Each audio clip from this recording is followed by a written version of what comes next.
Hello, and welcome to the English with Colin Podcast, a podcast for English language learners. My name's Colin, I'm an English teacher in Tokyo, and if you're looking to improve your English skills and gain more confidence in your ability to communicate in English, you've come to the right place. In these episodes, I'll provide you with short conversations in English that cover a range of topics, from everyday situations to more specialised subjects.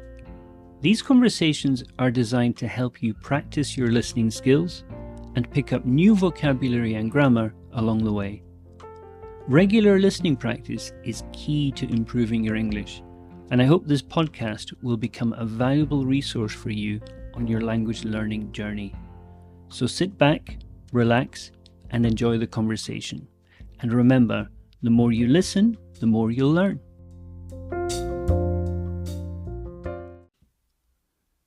Before we start, I have a small favour to ask. If you are enjoying these podcasts, please take a moment to share your favourite episode with a friend. This really helps our podcast to grow. So, in your podcast app, click share and send a short message to a friend who might find our podcast useful. Thank you so much for your help. It really means a lot to us. Now, let's get on with the conversation. This is episode 44, and today's topic is myth or reality. Is Japan expensive for tourists? Hello, Sue. Hey. How are you? Good, how are you? I'm good.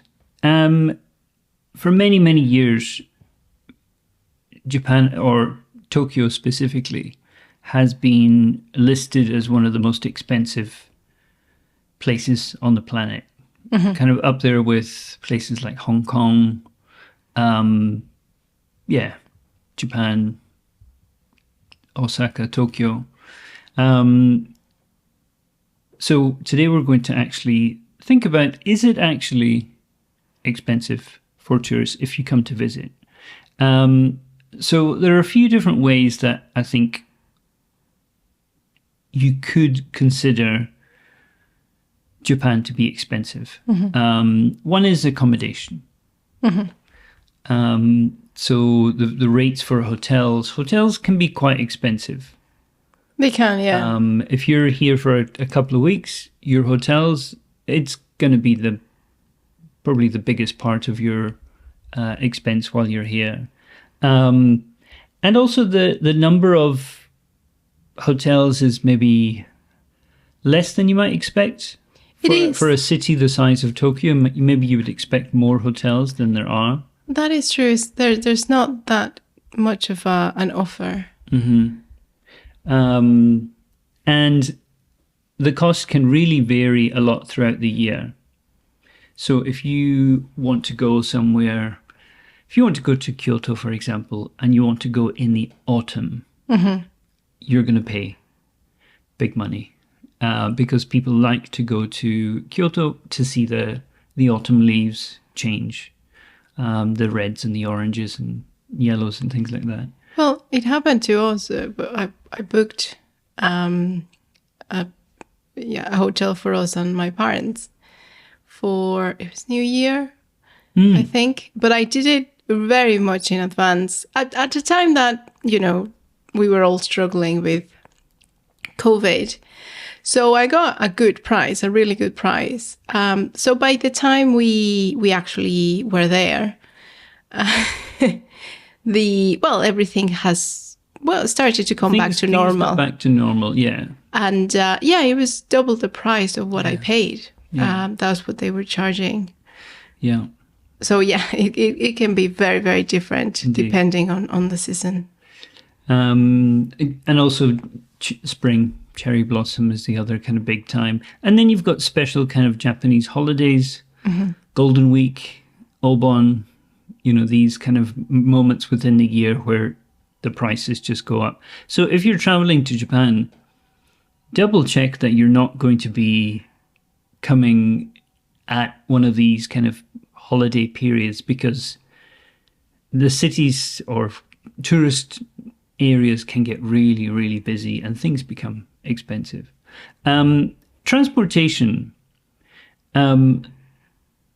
between cities. So if you're talking about the bullet train, the Shinkansen, that can be expensive. It's not much different from a flight.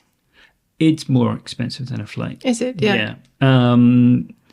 Obviously, I mean, I did a little check. If you want to go from, say, Tokyo to Fukuoka, so Fukuoka is down in Kyushu, that's a long journey, right? And return, that is going to be about 45,000 yen. Okay. Return. A flight is going to be 20,000. Right. And it's going to, in a way, it's going to be quicker. The difference is Tokyo to Fukuoka on a bullet train, it's city center to city center. Yeah, that's so comfortable. So you don't need to, well, the flight, you need to go out to Haneda or Narita, and then you fly to an airport which is outside of the city center, and you need to, so time-wise, it's probably similar. But yeah, the Shinkansen, the bullet train, can be very, very expensive. And recently, we saw some news that the JR Pass, which has always been quite an affordable way for people, well, tourists, to travel in Japan, the prices have been increased a lot, maybe 50% or more. It's quite high now. And I don't know how big an impact that will have on tourism, because that was one great way to get people out of Tokyo to go and visit other places in Japan. Now it's just really expensive to travel. So transport between cities can be very expensive. Eating. We talked about eating in the last episode, but eating can be expensive, especially if you're nervous about trying little restaurants, that maybe look a little bit difficult to eat at. If you want to eat Western food all the time, that's going to be expensive, because Western food is kind of not the norm. No, it's a novelty, and they charge for that novelty, Yeah. But also, if you are trying to eat very traditional Japanese food, the sushi, the Kobe beef, the kaiseki, the multi-course kind of meals, you're paying for an experience there as much as anything else. So that's another way that things can be expensive. Your activities, they can also be expensive. That's a cost that can add up without you really noticing, because it's a few hundred yen here, a few thousand, or a few hundred yen here, a few hundred yen there, maybe 1,000 yen for this, 1,000 yen for that.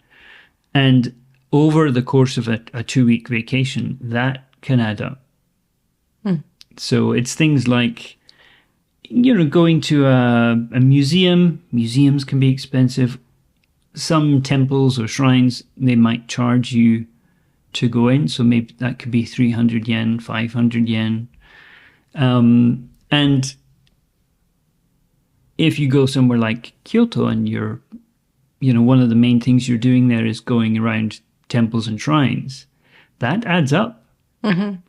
So that's a kind of, not a hidden expense, but it's certainly an expense to think about. What is your daily activity fee going to be?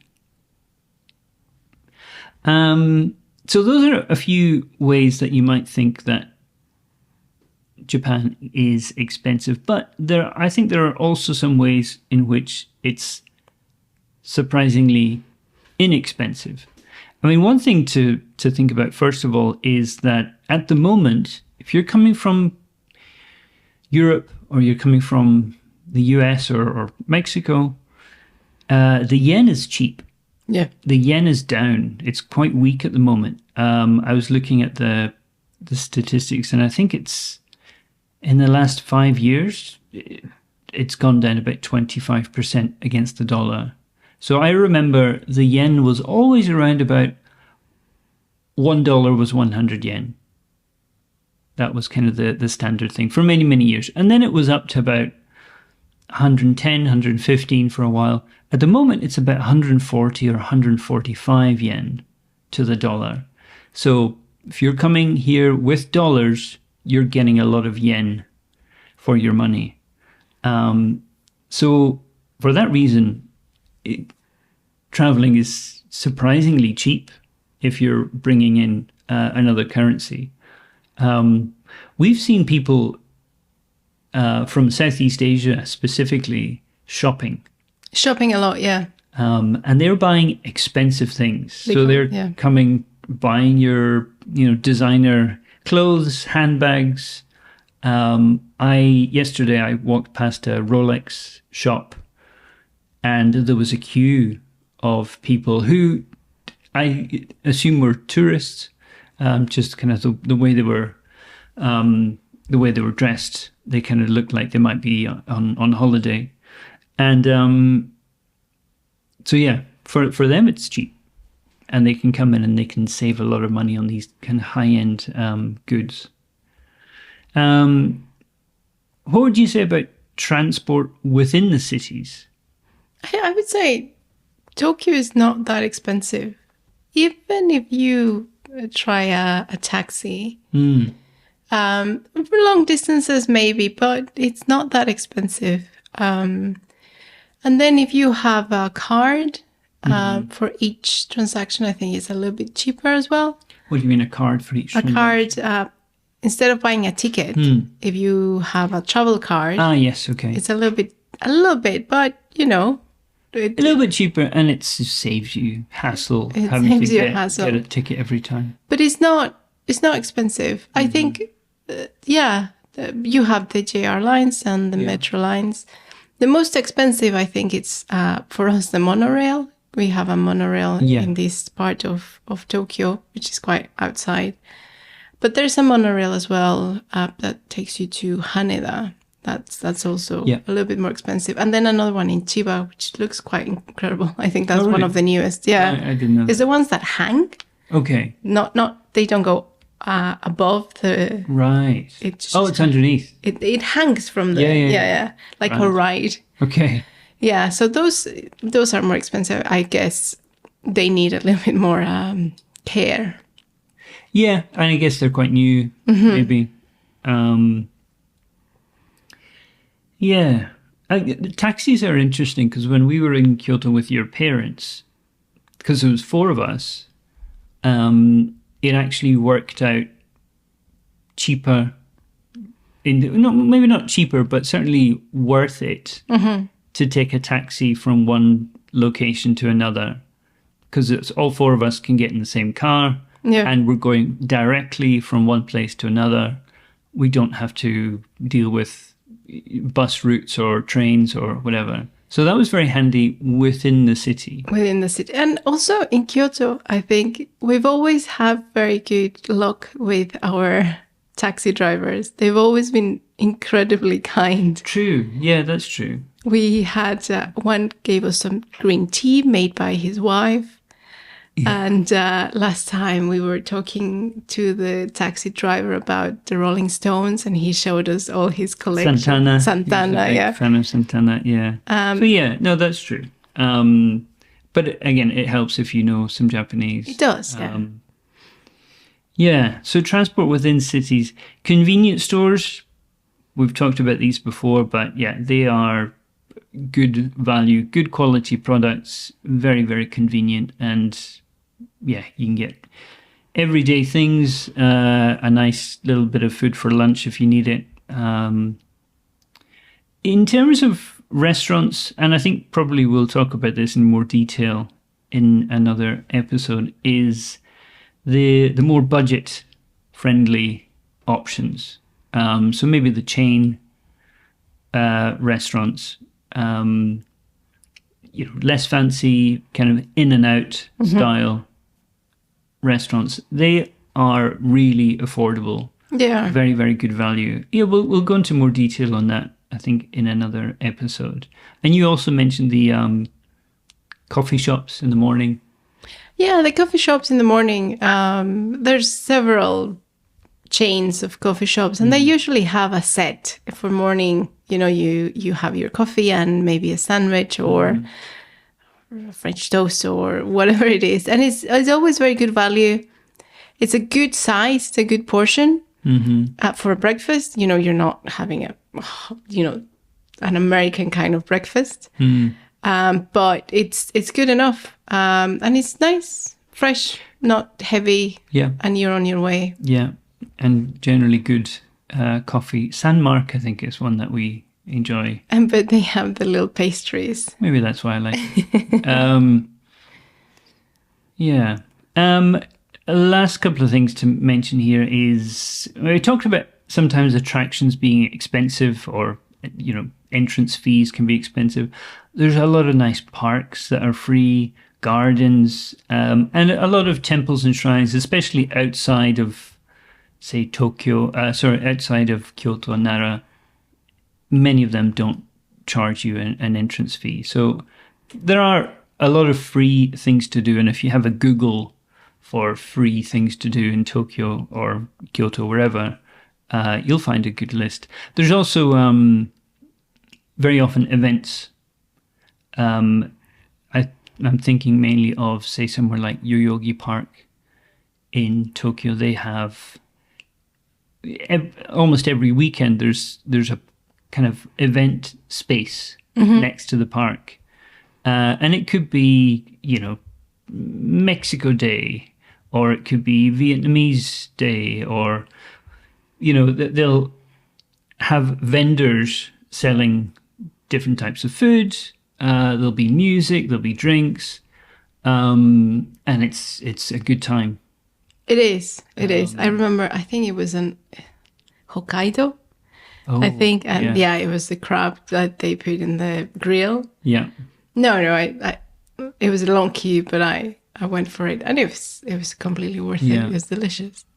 So these kind of things, it's free to enter. Obviously, if you want to have something to eat or drink, you need to pay for that. But look out for these. There's as there is in some other cities, you've got the Tokyo Timeout. So you've got like Timeout. I think maybe started in London. I'm not sure, but there's the Tokyo version.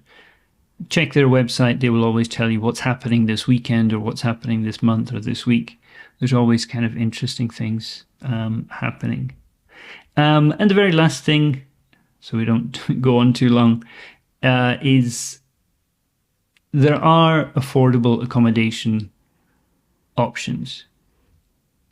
What we typically do is maybe stay in a business hotel. There's a few different chains that are very affordable, basic, compact, shall we say, compact rooms, and it's fine. If you just need somewhere to sleep because you're going to be outside all day and in the evening, they're not the kind of places where you're going to relax and enjoy the hotel. This is kind of somewhere to sleep and then you're out doing stuff. Those are good. And you also have, things like capsule hotels, which is kind of an experience of its own. If you're traveling by yourself and you just want, a very simple place to stay for a night, capsule hotels. And I think they're a bit more accessible to people who don't speak Japanese than in the past. I think in the past it was maybe not very common for these places to receive people who didn't speak Japanese. That was not the market they were aiming at. But I think now it's become such a known thing that many of these places, they know how to kind of process a guest who doesn't speak Japanese.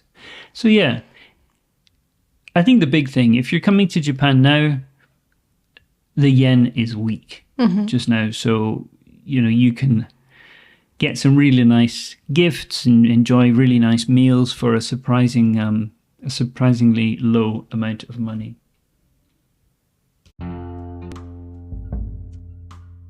And that's a wrap for today's episode of the English with Colin podcast.